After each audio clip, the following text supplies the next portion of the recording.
बस आज के लिए इतना काफी है। इतनी जल्दी हार मान गए? अब उम्र भी तो हो गई है। हाँ, लगता है आखिरकार बुढ़ापे ने तुम्हें हरा ही दिया। चलो जूस पीते हैं। चलो। वैसे एक बात बताऊं, मैं तो अभी तक थका नहीं। मैंने तो तुम्हारे लिए झूठ बोला ताकि तुम्हें आराम मिल सके। हाँ हाँ, अब तो बहाने बनाओगे ही।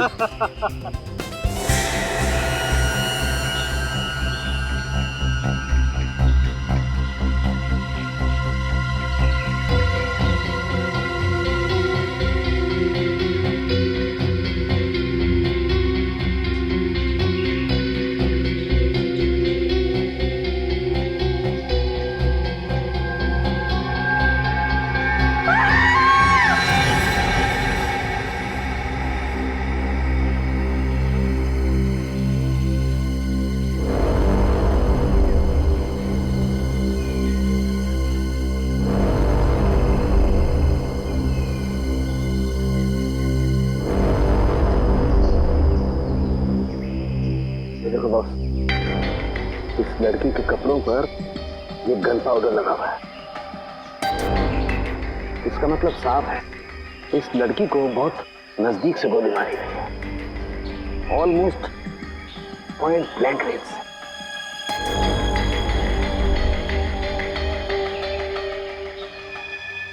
सारुंखे, यार एक बात अजीब है, जख्म के पास खून जमा क्यों नहीं? क्लॉटिंग क्यों नहीं हुआ खून का? यही बात मैं भी सोच रहा हूँ, ब्लड क्लॉटिंग क्यों नहीं है? Blood clotting sir? हाँ पंकज, ब्लड क्लॉटिंग। जब भी इंसान के शरीर में कहीं चोट लगती है तो दिमाग सिग्नल भेजता है चोट को ठीक करने के लिए, और इसलिए वो हिस्सा जहाँ पर चोट लगी है काला पड़ने लगता है, क्योंकि वहाँ पर खून जमा होने लगता है। इसी को ब्लड क्लॉटिंग कहते हैं। लेकिन यहाँ पर ब्लड क्लॉटिंग का कोई निशान क्यों नहीं है? पर सर, एक मरे हुए इंसान का दिमाग सिग्नल कैसे भेज सकता है? भेज सकता है पंकज, जरूर भेज सकता है, क्योंकि मरने के बाद भी कुछ देर तक इंसान का दिमाग जिंदा रहता है। वो पूरी कोशिश करता है चोट को ठीक करने की। थैंक यू सर, मुझे तो पता ही नहीं था। सर, हो सकता है इस लड़की को कोई बीमारी हो, इसी वजह से ब्लड क्लॉटिंग नहीं हुई। हाँ, हो सकता है पूरी। हो सकता है ये डायबिटीज या हीमोफीलिया की बीमारी, ऑटोप्सी के बाद पता लगेगा। पूर्वी, पलटाओ इसे।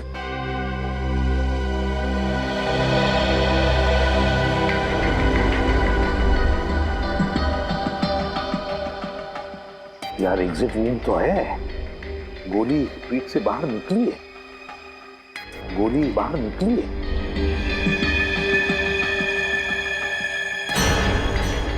पूर्वी, पंकज देखो वहां पर खून की छींटें हैं, देखो जरा अच्छी तरह से, गोली फंसी हुई है क्या? सर,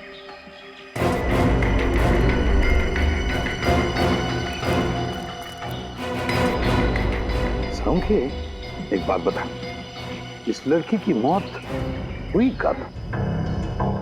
बस इसकी बॉडी में अभी तक राइगर मोटिस सेट नहीं हुआ, शरीर जकड़ना शुरू नहीं हुआ। इसका मतलब इसकी मौत ज्यादा से ज्यादा 3 घंटे पहले हुई होगी। मौत ज्यादा से ज्यादा 3 घंटे पहले? मतलब सुबह सुबह कोई इस लड़के को यहाँ पर लेकर आया, फिर इस पर गोली चलाई और यहाँ से निकल गया। वैसे इस पार्क में कोई वॉचमैन भी नहीं है, तो इस लड़की को किसी ने देखा भी नहीं होगा। सारुंखे, क्या हुआ? यार इस लड़की को देख के पता नहीं मुझे ऐसा क्यों लग रहा है जैसे मैंने इसे कहीं देखा है। तूने इस लड़की को देखा है? कहाँ देखा सारुंखे, कहाँ देखा? याद नहीं आ रहा यार कहाँ देखा है, लेकिन मैंने इसे देखा है। याद कर, तेरी याददाश्त तो इतनी जबरदस्त है, फिर भी तुझे याद नहीं आ रहा। याद कर, दिमाग में जोर डाल जरा। पता नहीं, लेकिन मुझे ऐसा लगता है जैसे कई साल पहले मैंने इस लड़की को देखा है। कई साल पहले? इसके बचपन में देखा है क्या? प्रद्युमन बचपन में देखा होता तो मैं इसकी शक्ल कैसे पहचानता यार? सारुंखे, फिर ये है कौन? देख, इसकी आईडी भी हमें नहीं मिली है कौन बेचारी, ये तो पता चल जाता। सर, हाँ? सर अच्छी तरह से चेक कर लिया, कहीं पे कोई गोली नहीं। कहीं पर भी गोली नहीं मिली? नहीं सर। तो कहीं ये खूनी गोली लेकर तो नहीं गया?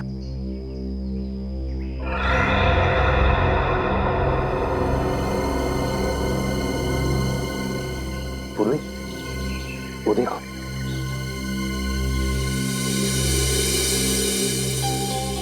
Dress.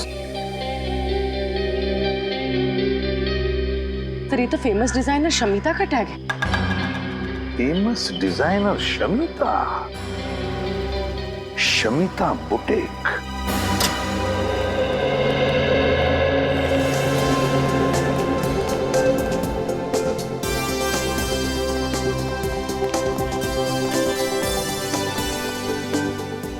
Welcome to Shamita's boutique. आपके फीचर्स और कॉम्प्लेक्शन को देखकर लग रहा है कि ये ड्रेस आप पर बहुत खिलेगा। एकदम सही कह रही है पूरी, ले लो ये ड्रेस। देखा, अब तो आपके बॉयफ्रेंड ने भी कह दिया, अब तो आप ले ही लो। मैडम आपको कुछ दिखाना है? CID? I am so sorry, मैंने आपको पहचाना नहीं था।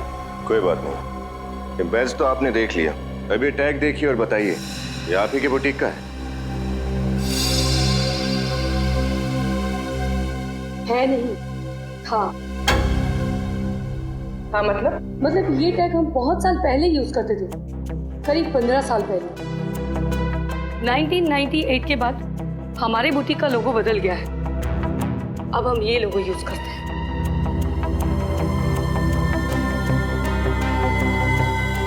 पंद्रह साल पुराना लोगो, मतलब उस लड़की ने इतने पुराने कपड़े पहने थे? पर वो कपड़े देखने में तो एकदम नए लग रहे थे। आप लोग किस लड़की के बारे में बात कर रहे हैं? इसके बारे में। ओह माय गॉड, क्या हुआ इसे? इस लड़की की मौत हो चुकी है, क्या आपने पहले कभी इसे देखा? जी नहीं। अब ये कैसे पता चलेगा कि ये लड़की है कौन? ये तुम क्या कह रही हो तारिक? तुमने ठीक तरह से टेस्ट किया? आज तो 3 बार चेक कर चुकी हूँ, हर बार वही रिजल्ट आ रहा है। This is impossible. कैसे हो सकता है ये? अरे क्यों नहीं हो सकता? जब डॉक्टर तारिका कह रही है तो बिल्कुल हो सकता है। वैसे सर ये बहस किस बात पे हो रही थी? सचिन, दरअसल वो अरे तारिका जी इनसे क्यों डर रही है? ये तो अपने डॉक्टर साधन के।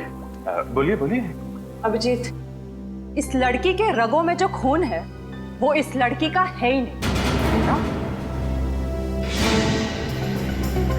ये क्या कह रहे हैं? इस लड़की का खून इसका नहीं है तो फिर किसका है? वो तो पता नहीं, लेकिन इस लड़की का तो 100% नहीं है, क्योंकि इसके खून का DNA और लड़की का DNA अलग है। अगर ये खून इस लड़की का है ही नहीं तो इसकी रगों में आया कहां से खून? हाँ, अच्छा, जो लड़की के कपड़ों के ऊपर खून मिला और पेट पे वो खून, वो किसका है? वो खून है तो एक ही इंसान का, पता नहीं किसका है, लेकिन इस लड़की का तो बिल्कुल नहीं है।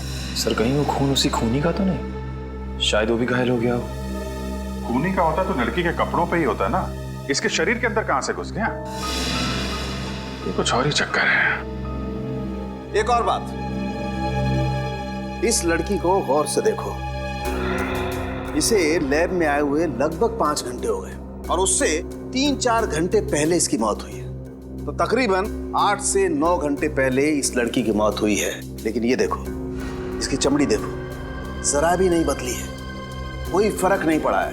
और देखो, ये इस लड़की का हाथ देखो, देख रहे हो, जरा भी रायगर मोटिस सेट नहीं हुआ है, बॉडी जरा भी नहीं जकड़ी है। और इसकी वजह अभी तक ढूंढ नहीं पाया हूं अभिजीत, लेकिन थोड़ा वक्त दो, मैं जरूर ढूंढ निकालूंगा कि आखिर इस सब की वजह क्या है। अच्छा डॉक्टर साहब, आप कह रहे थे कि इस लड़की को आप कुछ पहचानते हैं? हाँ। कुछ याद आया कौन है लड़की? नहीं यार, बहुत दिमाग लड़ाया लेकिन याद नहीं आ रहा है आखिर ये लड़की है कौन। कोई बात नहीं, कोई तो जानता होगा इसे। सर ये मेरी बीवी वैष्णवी। आपकी बीवी? Yes officer. पर इसे हुआ क्या है? धनंजय जी, वैष्णवी का खून हुआ है। क्या? किसने मारा इसे? वही पता लगा रहे हैं हम। लेकिन एक बात बताइए, आखिरी बार कब मिले थे आप वैष्णवी से? 20 साल पहले। 20 साल पहले? 20 साल पहले वैष्णवी गायब हुई थी। मैंने इसे कहां कहां नहीं ढूंढा, हर पुलिस स्टेशन, हर अखबार, हर जगह। सॉरी। अच्छा, एक बात पूछूं आपसे, आपकी शादी कब हुई थी? 23 साल पहले, 3 अक्टूबर 1990। हमारी लव मैरिज थी। मैं और वैष्णवी एक ही मेडिकल कॉलेज में पढ़ते थे। वैसे उम्र क्या है आपकी? 50 साल। 7 जून 1963 मेरी बर्थ डेट है। और वैष्णवी जी की? तकरीबन 3 साल छोटी थी मुझसे। 3 साल छोटी थी आपसे, मतलब 47 साल की उम्र थी उनकी, है ना? अच्छा, वैष्णवी जी का कोई फोटोग्राफ है 20 साल पुराना?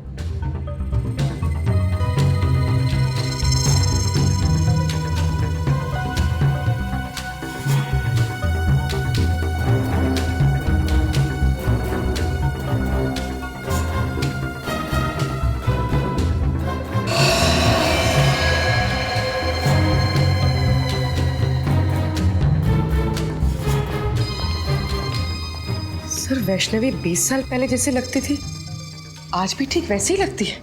हाँ सर, उम्र के साथ साथ इनके चेहरे में तो कोई बदलाव आया ही नहीं। वही तो है ना बड़ी अजीब बात। एक औरत जो 20 साल पहले जैसे दिखती थी, आज भी बिल्कुल वैसे ही दिखती है। ये कैसे? ये मम्मी है। ये मम्मी है? हाँ सचिन, जैसी पिरामिड्स में मिली हैं वैसी मम्मी, लेकिन इस मम्मी को बनाने में एक अलग टेक्निक का इस्तेमाल किया गया है। सर आप क्या कह रहे हैं, कुछ समझ में नहीं आ रहा है। मैं समझाता हूँ। देखो, ना तो इसकी स्किन का रंग बदला है, ना इसकी बॉडी ने सड़ना शुरू किया है, कोई डिकम्पोज नहीं हुई है, और ना ही इसकी बॉडी ने जकड़ना शुरू किया है। और तो और ग्रेविटी की वजह से शरीर का वो हिस्सा जो जमीन को छूता है काला पड़ना शुरू हो जाता है, और वहां पर ब्लड मार्क्स आना शुरू हो जाते हैं। लेकिन इसके शरीर पे कहीं भी कोई ब्लड मार्क नहीं है। मतलब इसकी बॉडी पे समय का कोई असर नहीं हुआ? बिल्कुल सही अभिजीत। तो फिर पता कैसे चलेगा कि वैष्णवी की मौत कब हुई? हाँ, वैष्णवी। अरे इसे तो मैं जानता हूँ, इसे ही तो मैं याद करने की कोशिश कर रहा था यार। इसे मैं जानता हूँ, ये मेरे साथ मेडिकल कॉलेज में पढ़ती थी। What a brilliant student she was. ये तो MKN कॉलेज में साइंस की प्रोफेसर थी। आज से 20 साल पहले वैष्णवी इसी कॉलेज में पढ़ाती थी। बहुत ही टैलेंटेड लड़की थी। हम सबको लगता था कि एक दिन वो बहुत आगे जाएगी, लेकिन बहुत बुरा हुआ उसके साथ। अच्छा, आपको कुछ याद है 20 साल पहले की? मेरा मतलब है, हम ये जानना चाहते कि क्या वैष्णवी का किसी के साथ कोई झगड़ा था या फिर दुश्मनी, नहीं नहीं, वो तो सबकी फेवरेट थी। उसका किसी से कोई झगड़ा नहीं था। अगर किसी को कोई प्रॉब्लम होती थी तो वो वैष्णवी के पास जाकर ही सलाह मांगता था। अच्छा, वैष्णवी आखिरी बार कॉलेज कब आई थी, कुछ बता सकते हैं आप? 6 मई 1993। 6 मई 1993? क्या बात है, आपकी याददाश्त की तो तारीफ करनी चाहिए। मुझे इसलिए याद है क्योंकि उस दिन मेरा बर्थडे था, और उस दिन भी वैष्णवी हमेशा की तरह कॉलेज से जल्दी चली गई थी, और शाम को पार्टी में भी नहीं आई, और उसके बाद वो कॉलेज कभी नहीं आई। हमेशा की तरह जल्दी चली गई मतलब क्या वो अक्सर कॉलेज से जल्दी जाती थी?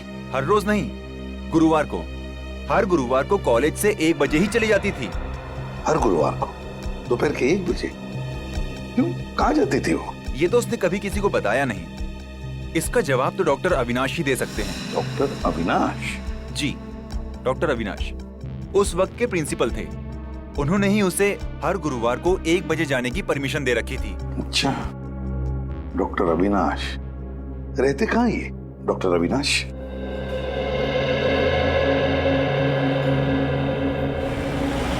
हाँ, ले दोस्त, कॉफी पी।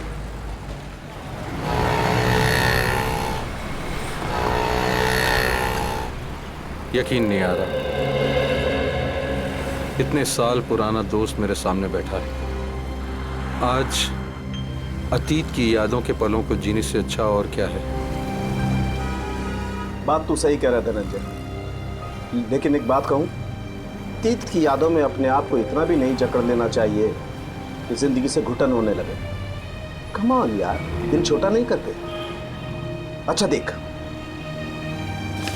देख, मैं तेरे लिए क्या लाया हूं। क्या है? खोल कर देखना यार।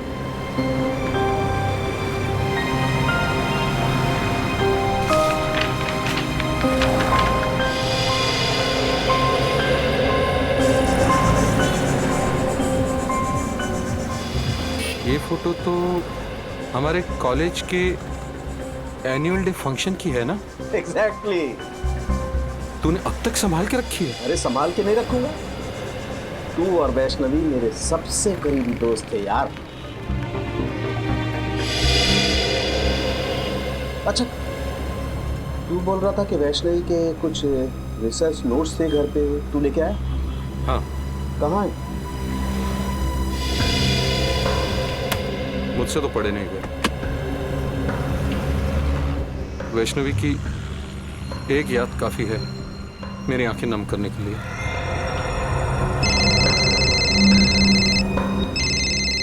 एक मिनट। हेलो, वो धनंजय तेरे साथ है ना? हाँ, क्यों? उससे पूछ कि वैष्णवी हर गुरुवार को दोपहर के 1 और शाम के 7 बजे के बीच कहाँ जाती थी। और एक बात, धनंजय से पूछ ले कि क्या वो हमें वैष्णवी के रिसर्च पेपर्स, मेरा मतलब है रिसर्च की जो फाइल्स हैं, वो दे सकता है क्या? हाँ ठीक, ओके। अच्छा धनंजय, तुझे मालूम है कि हर गुरुवार को वैष्णवी 1 से 7 बजे तक कॉलेज के बाहर कहाँ जाया करती थी?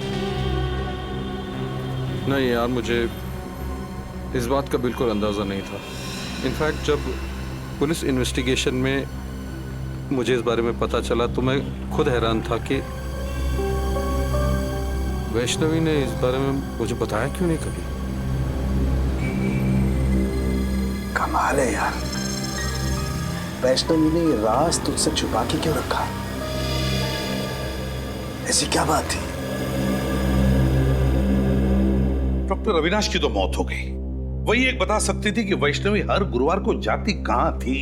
सर, हाँ, वैष्णवी कहाँ जाती थी उसका जवाब शायद इन फाइल्स में। क्या है इन फाइलों में? वैष्णवी की रिसर्च रिपोर्ट।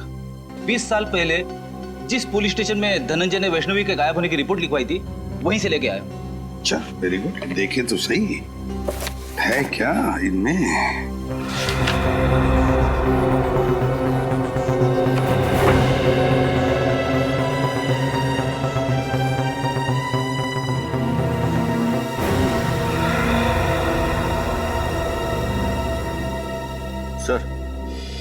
सर ये देखिए, वैष्णवी गायब होने से पहले 2 रिसर्च प्रोजेक्ट पर काम कर रही थी, एक पोस्टमार्टम और एक प्रीमार्टम।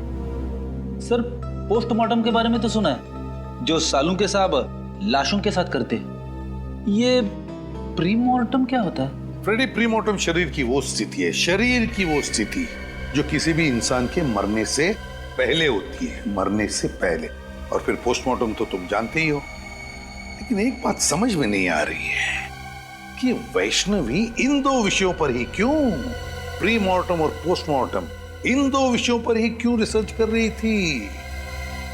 क्यों, ऐसा क्या खोज रही थी वो? किस बात पर रिसर्च कर रही थी? कहीं ना कहीं तो कुछ भी तो मिलना ही चाहिए। ये क्या है? ओह, वैष्णवी ये रिसर्च कर रही थी, ये खोजने की कोशिश कर रही थी वैष्णवी, जिससे इंसान का शरीर अनश्वर रह सके, अनश्वर, immortal, Chiranjeev,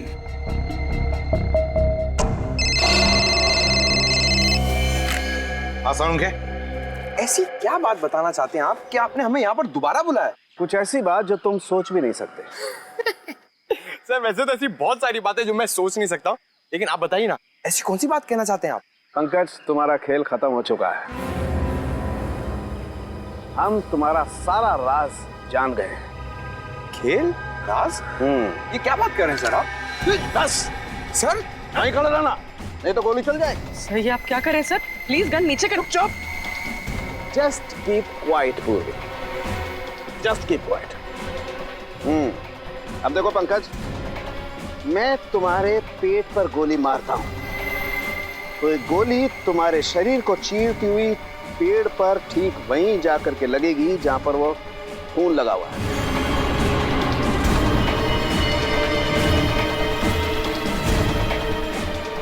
right sir, please sir को रोको, मेरे पैर कांप रहे हैं। सर ये क्या मजाक? बिल्कुल चुप। पंकज, जमीन पे लेट जाओ। लेट जाओ, नहीं तो गोली मारूंगा। एक मिनट सर, लेट आओ। गुड।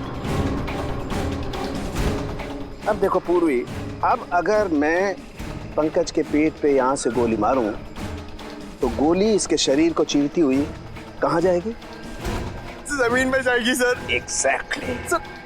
रुक जाओ सारुण के, मैं तो गोली चला दूंगा मैं। ये गन रख ले बस। सर मैंने ऐसा क्या किया सर कि आप मेरी जान लेना चाहते थे? मैं तुम्हारी जान लेना नहीं चाहता पंकज, बल्कि मैं आप लोगों की मदद कर रहा हूं बॉस, इस केस को सुलझाने में। पंकज पर गोली चला के?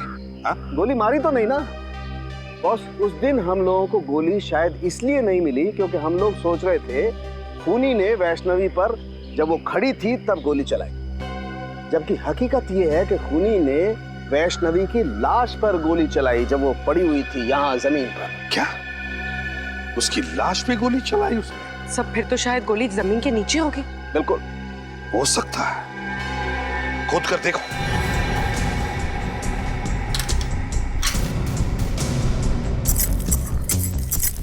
मतलब सारुण के ये खूनी हमें गुमराह कर रहा था।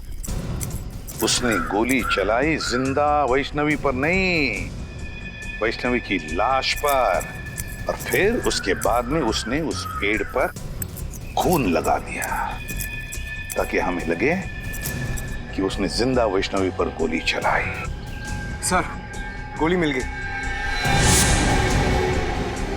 गोली मिल गई तो समझो खूनी भी मिल गया। वेरी गुड, फिर तो मिठाई खिलाओ यार। सारुण के पहली मिठाई तुझे खिलाऊंगा क्योंकि खूनी तेरा दोस्त धनंजय है। धनंजय। क्या बात कर रहे हो यार तुम? हाँ धनंजय, क्योंकि ये गोली उसी गन की है जो गन हमें धनंजय के घर में मिली थी, समझे? धनंजय की गन? लेकिन तुम धनंजय के घर कब गए? जब तुम धनंजय के साथ कॉफी शॉप में कॉफी पी रहे थे तब। रद्दिमान, तुम मेरे दोस्त पर शक कर और तुमने मुझे इस बारे में बताया क्यों नहीं? जरूरी नहीं समझा। चलिए सर, धनंजय को गिरफ्तार कर लेते हैं। हाँ, धनंजय को तो कभी भी अरेस्ट कर सकते हैं, लेकिन ये बात किसी को भी पता नहीं चलनी चाहिए। याद रखना सारुण के।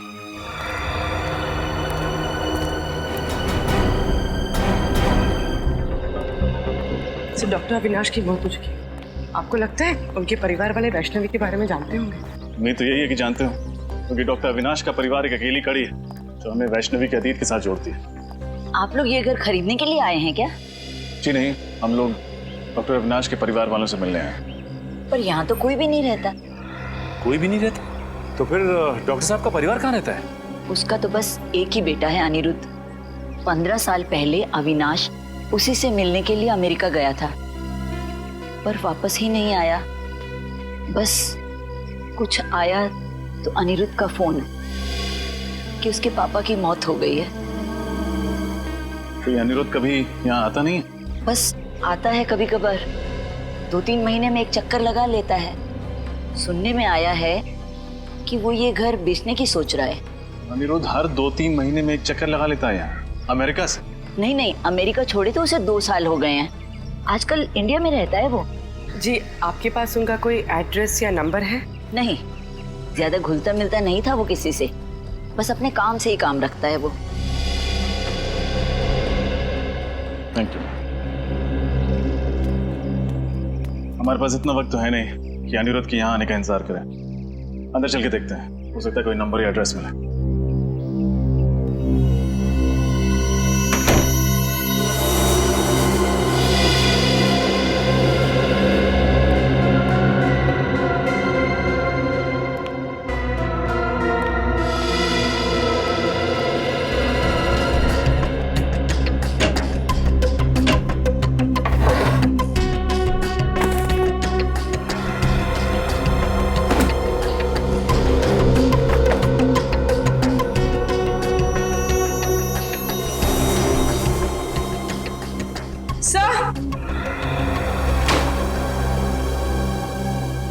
ये देखिए, मिस्टर अविनाश का पासपोर्ट। लेकिन डॉक्टर अविनाश की मौत तो अमेरिका में हुई थी, उसका पासपोर्ट यहाँ कैसे पहुंचा? हो सकता है उनका बेटा वापस लेके आया।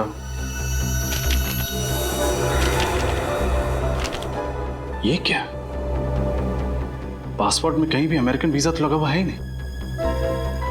इसका मतलब डॉक्टर अविनाश कभी अमेरिका गए ही नहीं। तो इसका मतलब वो औरत झूठ बोल रही थी हमसे। हाँ सचिन, या तो वो औरत झूठ बोल रही थी या फिर अविनाश का बेटा अनिरुद्ध कोई खेल खेल रहा है। इस केस ने दिमाग घुमा दिया सचिन। पहले हमें जॉगर्स पार्क से एक लाश मिलती है जिसकी बॉडी का डीएनए उसके रगों के खून के डीएनए से मैच नहीं करता है। फिर हमें पता चलता है कि वो लाश है डॉक्टर वैष्णवी की। उनके पति धनंजय का कहना है कि डॉक्टर वैष्णवी की लाश अभी भी बिल्कुल वैसी दिखती है जैसे वैष्णवी 20 साल पहले दिखती थी। 20 साल से लाश में कोई चेंज नहीं हुआ। सारुण के साहब ने बताया कि वो इसलिए क्योंकि लाश को मम्मी की तरह सुरक्षित रखा गया था। डॉक्टर वैष्णवी किसी खास प्रोजेक्ट पे काम कर रही थी और जिस आदमी को उसके बारे में मालूम था, डॉक्टर अविनाश, उनके बेटे अनिरुद्ध का कहना है कि उनकी मौत भी 15 साल पहले किसी रहस्यमय तरीके से हो गई। वो प्रोजेक्ट कौन सा था, इसके बारे में अभी तक पता नहीं चला। लेकिन सर, एक बहुत चौंका देने वाली बात पता चली है सर। क्या? डॉक्टर अविनाश की कुंडली कहती है कि ना उनकी कभी शादी हुई और ना ही उनका कोई बेटा था सर। हा? मतलब उनके पड़ोस में रहने वाली वो औरत हमसे झूठ बोल रही थी। या तो वो औरत झूठ बोल रही है या फिर कोई ढोंगी डॉक्टर अविनाश का बेटा बनकर ये सारी कहानियां फैला रहा है। अभिजीत, वैष्णवी 47 साल की होने के बावजूद 27 साल की क्यों दिख रही थी और उसकी लाश सड़ना क्यों नहीं शुरू हुई, इसका राज पता चल गया है मुझे। क्या राज है सर? प्लास्टिनेशन। प्लास्टिनेशन? हाँ, ये एक नया तरीका है लाशों को बरसों बरस, एक लंबे समय तक प्रिजर्व करके रखने का। इसका मतलब सर, इजिप्ट में जैसे लाशों को मम्मी बना के रखा जाता है वैसे? बिल्कुल ठीक निकल, वैसे ही। लेकिन इसमें एक फर्क है। फर्क यह है कि इसमें लाश के अंदर का तरल पदार्थ, लिक्विड, बाहर निकाल लिया जाता है और उसकी जगह पर लिक्विड प्लास्टिक लाश के अंदर डाल दिया जाता है। और जब वो लिक्विड प्लास्टिक ठोस हो जाता है, जम जाता है, तो फिर लाश वैसी की वैसी रहती है, उसमें जरा भी फर्क नहीं पड़ता है। हाँ, मैंने भी किसी साइंस जर्नल में इस तकनीक के बारे में पढ़ा था सर। लेकिन जहां तक मेरा अंदाजा है, इसमें लाश की खाल निकाल ली जाती है ना। लेकिन वैष्णवी की खाल तो ज्यों की त्यों है। यही वो वजह है जिसके कारण हम इस केस में गोल गोल घूम रहे थे। दरअसल वैष्णवी ने एक ऐसा फार्मूला इजाद कर लिया था जिसकी वजह से लाश की चमड़ी बिल्कुल भी नहीं बदलती है, वैसी की वैसी बनी रहती है, हमेशा जवान। और सर, क्या ये मुमकिन हो सकता है? हाँ, बिल्कुल मुमकिन है। साइंस में नामुमकिन कुछ भी नहीं होता है और ये वैष्णवी ने करके दिखा दिया। वैष्णवी ने एक ऐसे फार्मूले का आविष्कार किया जिसमें इंसान की चमड़ी में नए पैदा होने वाले सेल्स की संख्या मरने वाले सेल्स से ज्यादा होती है और इसीलिए इंसान की चमड़ी हमेशा वैसी की वैसी बनी रहती है। और अब इस फार्मूले का पता मुझे भी चल गया है। इसका मतलब ये फार्मूला वैष्णवी ने अपने ऊपर इस्तेमाल किया होगा, इसीलिए उसकी त्वचा 20 साल से वैसी की वैसी है। या फिर उस खूनी ने वैष्णवी के ऊपर एक्सपेरिमेंट किया होगा। जो भी है, वैष्णवी की मौत के पीछे का कारण ये नया आविष्कार है डॉक्टर साहब, ये नई खोज। प्लीज सर जल्दी आइए, मैं खतरे में हूँ। तारिका, तारिका खतरे में, come on. Tarika, Tarika, my God, Tarika, Tarika, Tarika, my God, इसकी नब्ज बहुत स्लो हो गई है यार। सर कुछ कीजिए ना। एक मिनट, मैं आता हूँ। तारिका, तारिका, तारिका, तारिका, उठो। तारिका, तारिका, तारिका, उठो। Are you okay? Are you okay? हाँ मैं ठीक हूँ। ये कैसे कैसे हुआ ये सब? वो भी कैंटीन से जब अंदर आए मैंने देखा कि वहाँ पे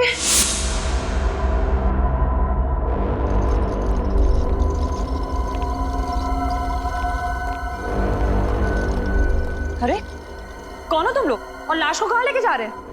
हम लोग जीके हॉस्पिटल से आए हैं। डॉक्टर सालुंके साहब ने हमें लाश को वहाँ के मोर्ग में लाने को कहा है। क्या? लेकिन मुझे तो कुछ नहीं बताया सालुंके सर ने इस बारे में। और ये फाइल का छुपा के ले जा रहे हो? सालुंके साहब ने फाइल भी मंगाई है। तो हम चलें? नहीं रुको, पहले मैं सर से एक बार बात कर लूं।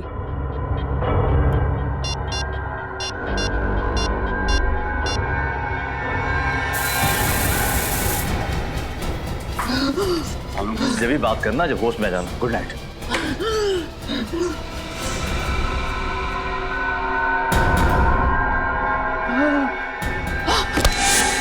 सर ये बात समझ में नहीं आई, कोई लाश क्यों चुराएगा? सचिन, वैष्णवी की लाश को पार्क में फेंकना और फिर यहाँ लैब से चुरा ले जाना, ये सब एक प्लानिंग थी, प्लानिंग। खूनी वो फार्मूला चुराना चाहता है तो सालुंके साहब ने बड़ी मेहनत से इस लैब में तैयार किया था। मतलब सर जब वो खूनी फार्मूला नहीं बना पाया तो उसने ये सब हमें गुमराह करने के लिए किया। करेक्ट, हमें गुमराह कर रहा है वो, हम उसके जाल में फंसते चले गए। लेकिन खूनी को ये बात कैसे पता चल गई कि सालुंके सर फॉर्मूला बना चुके हैं?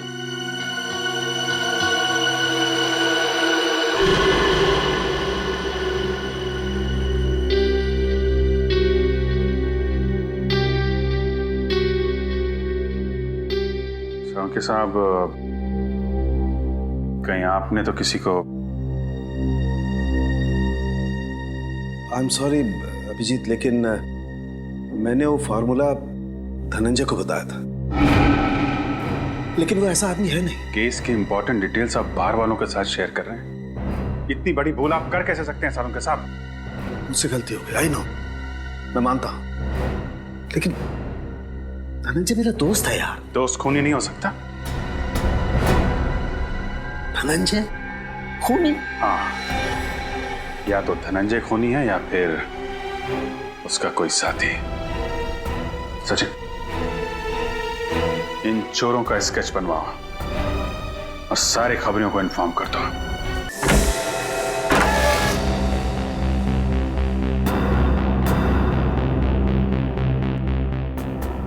कोना कोना छान मारो, हो सकता है धनंजय घर में ही छुपा हो।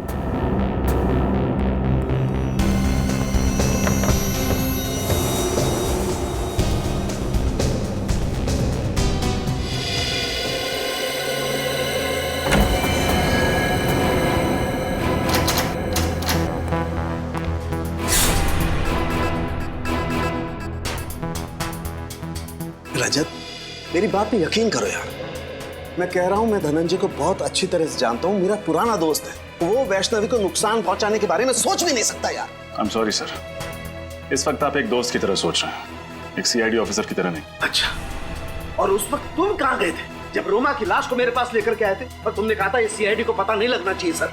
तब तुमने सीआईडी ऑफिसर के बारे में क्यों नहीं सोचा? तुम्हें पता है रजत, सीआईडी को जब कोई लाश मिलती है तो सबसे पहले फॉरेंसिक लैब में आती है, और तुम उसे कहां ले गए? वहां प्राइवेट नर्सिंग होम में। सर आप इसे मेरा पागलपन समझिए या कमजोरी। मैं एसीपी सर से तब तक नजरें नहीं मिलाऊंगा जब तक मैं अपने ऊपर लगे हुए सारे इल्जाम गलत साबित नहीं कर देता। तुमने ठीक नहीं किया रजत।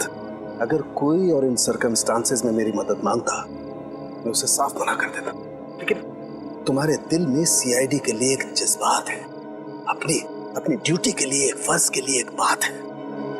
Let me see what I can do for you. क्या चाहते हैं सड़ों के साथ? मैं आपका एहसान चुकाने के लिए इस खूनी को छोड़ दूं? फिर खूनी?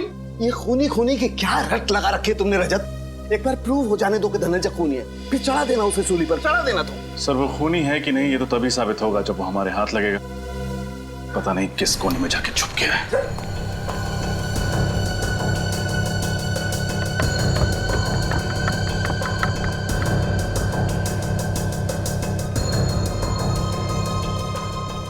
हाँ सचिन, कुछ मिला क्या? हाँ सर, ये देखिए चाय का मग और उल्टी रखी किताब। इसका मतलब कुछ देर पहले यहाँ बैठकर कोई किताब पढ़ रहा था। कोई और नहीं सचिन, जरूर धनंजय ही होगा। किसी ने उन्हें खबर कर दी होगी कि हम आने वाले। बस भाग गया। क्या हुआ? तुम मेरी तरफ इस तरह से घूर के क्यों देख रहे हो? हाँ? क्या मतलब क्या तुम्हारा? साथ में थाना में तुम्हारे?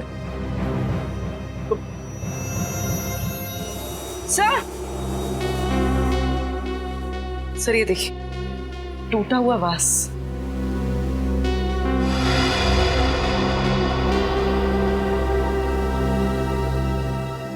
सर इसमें तो खून भी लगा हुआ है, देखिए।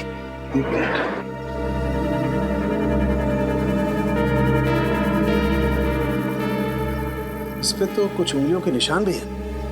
पूर्वी सर, एक काम करो, घर में देखो कोई टेल्कम पाउडर देखो प्लीज। तो कहीं ये खून धनंजय का तो नहीं? धनंजय को कुछ हो तो नहीं गया? शायद धनंजय ने किसी को कुछ कर दिया। Sir thank you. मुझे तो लगता है कि धनंजय यहाँ बैठ करके चाय पी रहा था और किसी ने इस वास से उसके सर पे वार किया और उसे किडनैप कर लिया है।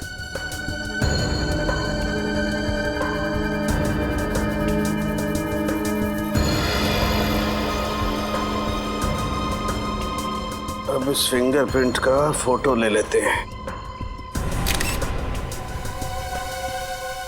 अब पुलिस रिकॉर्ड में मैच करके देखते हैं, पता चल जाएगा आखिर ये है कौन।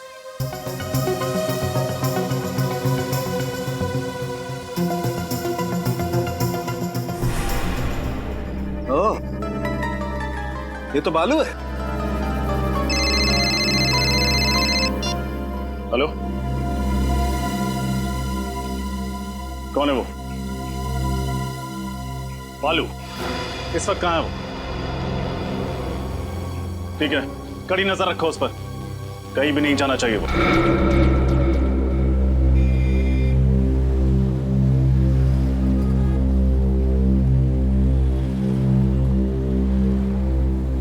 चलो भाई, तुम जाओ।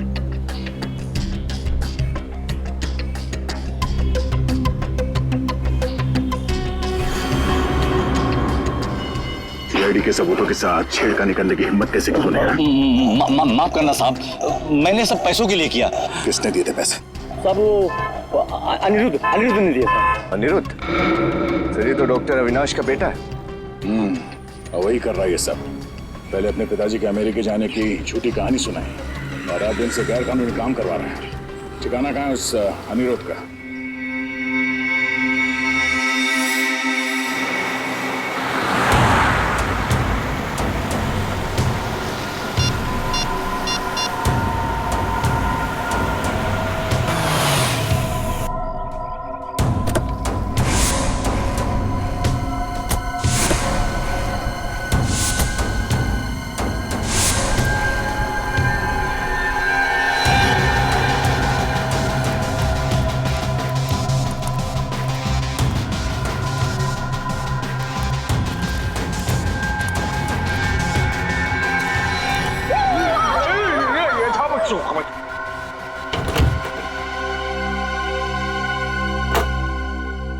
कौन हो तुम?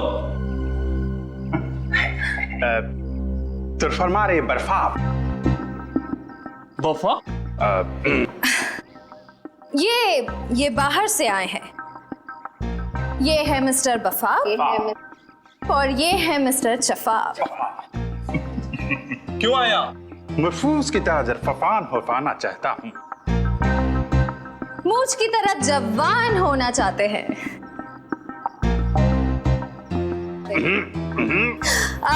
इनके कहने का मतलब है कि इन्हें पता चला है कि तुम्हारे बॉस के पास एक स्पेशल फॉर्मूला है जिससे लोग जवान हो जाते हैं और ये वो फॉर्मूला खरीदना चाहते हैं। नहीं, ऐसा कुछ नहीं है। चलो निकले यहाँ से। दरफात तरफोड़ के हरफात पे रख देंगे।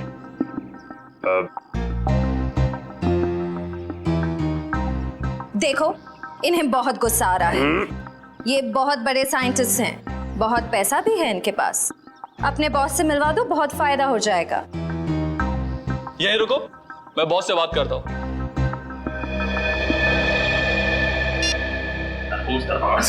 सर फोड़ने का नहीं, वेट करो। तरफोड़ कंट्रोल।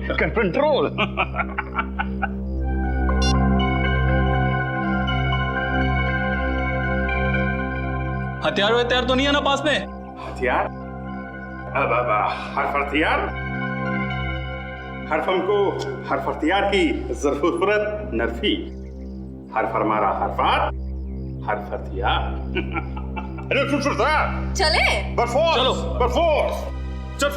Let's go.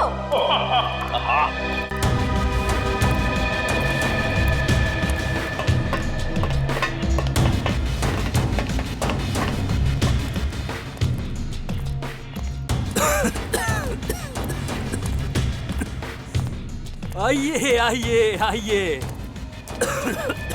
स्वागत है आपका। मुझे वैज्ञानिकों से बातें करना बहुत अच्छा लगता है। क्या सेवा कर सकता हूँ मैं आपकी? सेवा तो हम आपकी करेंगे। सिर्फ हमको जरफेल की हरफ अंदर, चरफक्की, फिर फिशिंग। ये कह रहे हैं कि आपके सीक्रेट फॉर्मूला की खबर इन्हें लग चुकी है।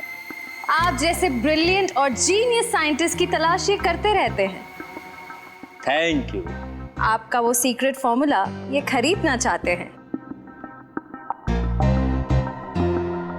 पर वो फॉर्मूला बिकाऊ नहीं है। सॉरी। दरफात तरफोड़ के हरफात में रख देंगे।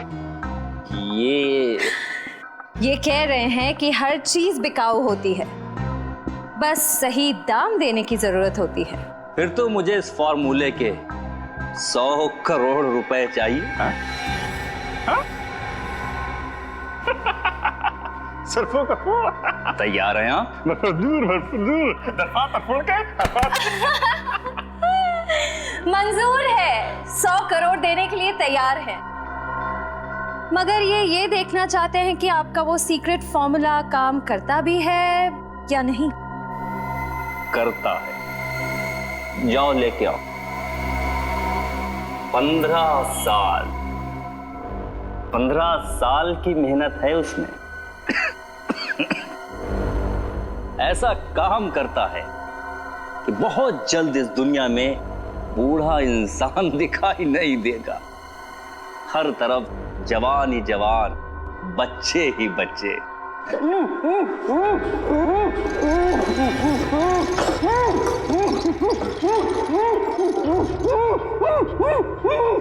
देखिए कैसे मैं इस 55 साल के आदमी को अपने सॉल्यूशन की मदद से 25 साल का नौजवान बना दूंगा। दरफात तरफोड़ दो। ये पूछ रहे हैं आप ये सब करेंगे कैसे? विज्ञान। जैसे जैसे इंसान की उम्र बढ़ती जाती है, उसके शरीर के सेल्स की मरने की संख्या नए पैदा होने वाले सेल्स से कहीं अधिक ज्यादा हो जाती है, जबकि हमारे बचपन में या जवानी में ऐसा नहीं होता।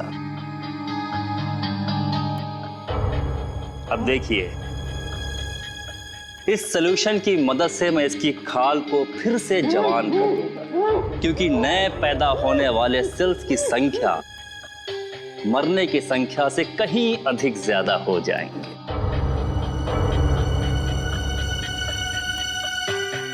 बस डॉक्टर अविनाश, समझ में आ गया आपकी जवानी का राज। ये हिंदी कैसे बोलने लगे? हिंदुस्तानी है तो हिंदी तो बोलेंगे ही डॉक्टर अविनाश। CID? पकड़ो इसे।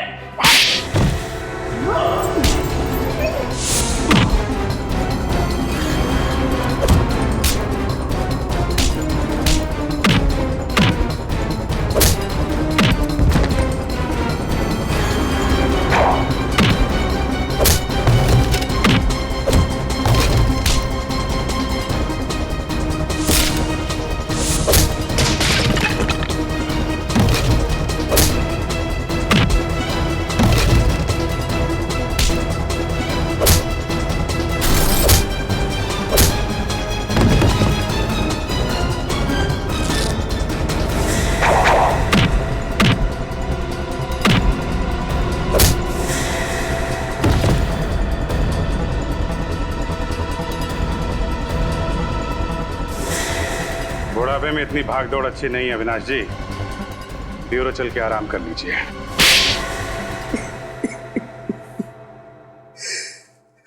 वैष्णवी के रिसर्च के बारे में सिर्फ मैं ही जानता था। ये रिसर्च उसके लिए इतनी अहम थी कि उसने डॉक्टर धनंजय को भी इसके बारे में नहीं बताया था। और तुमने क्या किया? विश्वासघात, वैष्णवी का विश्वासघात किया तुमने उस फॉर्मूले के लिए जिसके लिए उसने बरसों तक मेहनत की थी। लेकिन सर, पर कोई भी रिसर्च बिना पैसे के पूरी नहीं होती सर। उसके एक्सपेरिमेंट का सारा खर्चा मैंने उठाया था। उसे खुफिया लैब बना के दी ताकि वो बिना किसी रोक टोक के पूरी शिद्दत और मेहनत से अपने जुनून में सफल हो सके। और जब वैष्णवी सफल हो गई तो तुम लालची हो गए।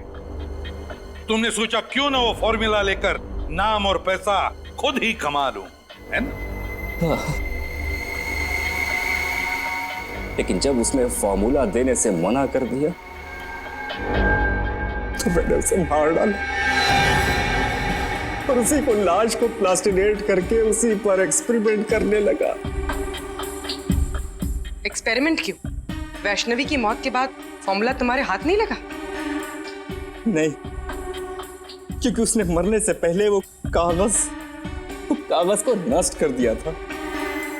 मैं 20 साल तक नाक रगड़ता रहा, लेकिन वो केमिकल मुझसे नहीं बनी। ओ, एक और सफलता।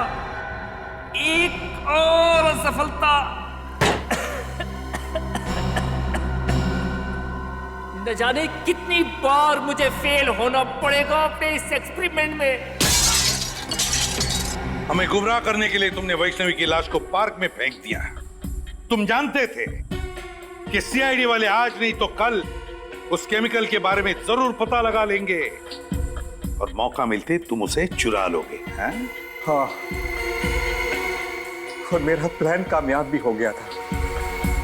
लेकिन उस केमिकल को बेचने से पहले आप लोग मुझ तक पहुंच गए। बड़े बड़े मुजरिमों के पापी इरादों पर पानी फिरा है सीआईडी ने, समझे? अब जेल में सड़ते बैठना, अपनी नकली जवानी के दिन काटते फांसी का ऑर्डर आने तक।